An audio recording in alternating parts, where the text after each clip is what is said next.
दोस्तों, कोलकाता के आनंदपुर से एक चौंका देने वाली खबर सामने आई है, जहां बताया जा रहा है कि एक फायर इंसिडेंट से 20 लोग से ज्यादा की मौत हो गई है और उस केस में वाव मोमो के 2 मैनेजर को भी हिरासत में लिया गया है। मीडिया रिपोर्ट्स के मुताबिक सोमवार रात लगभग 3 बजे पुष्पांजलि डेकोरेटर्स के गोडाउन में आग भड़की। अंदर रखा था इनफ्लेमेबल सामान और देखते ही देखते आग पड़ोसी वाव मोमो के गोडाउन तक फैल गई। लोग सो रहे थे, बाहर निकलने का मौका ही नहीं मिला और सुबह होते होते शहर लाशें गिन रहा था। अब इसमें वाव मोमो कंपनी का कहना है कि आग उनके गोडाउन से नहीं बल्कि पड़ोस के वेयरहाउस में हो रही अनऑथराइज्ड कुकिंग से शुरू हुई।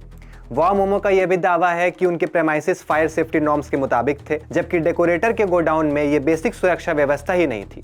पर पुलिस के लिए सवाल सिर्फ इतना ही नहीं कि फायर कहां से शुरू हुई, बल्कि यह भी है कि अगर सब कुछ ठीक था तो करीब 20 से ज्यादा लोग जिंदा क्यों नहीं बच पाए। हालात को देखते हुए वेस्ट बंगाल के गवर्नर सीवी आनंदा बोस खुद मौके पर पहुंचे। उन्होंने कहा, मैं फॉल्ट फाइंडिंग के लिए नहीं, फैक्ट फाइंडिंग के लिए आया हूं। लेकिन साथ ही यह भी साफ कहा कि अथॉरिटीज की तरफ से फेलियर हुआ है और अगर ऐसा ना होता तो ऐसे हादसे बार बार नहीं होते।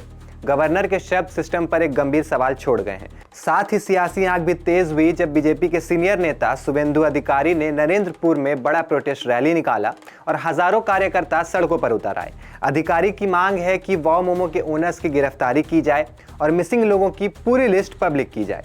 मीडिया रिपोर्ट्स के मुताबिक उनका आरोप है कि सत्ता रूलिंग पार्टी इस केस के जिम्मेदार लोगों को बचा रही है। यहां तक यह भी कहा गया कि सीएम ममता बनर्जी 5 दिन बाद भी साइट पर नहीं गई और फायर मिनिस्टर 32 घंटे बाद पहुंचे। और तो और अधिकारी ने वाव मोमो के एक ओनर की पुरानी सोशल मीडिया फोटो दिखाते हुए कहा कि ये वही तस्वीर है जब वो सीएम के साथ फॉरेन बिजनेस डेलीगेशन का हिस्सा थे।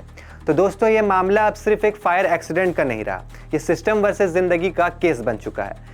जांच चल रही है, लेकिन सबसे बड़ा सवाल अब भी जिंदा है कि आखिर तकरीबन 20 से ज्यादा लोगों की मौत का जिम्मेदार कौन, और क्या इस बार सच पूरी तरह सामने आएगा। हम करते रहेंगे आपको उसी तरह अपडेट। देखते रहिए न्यूज़ इंडिया।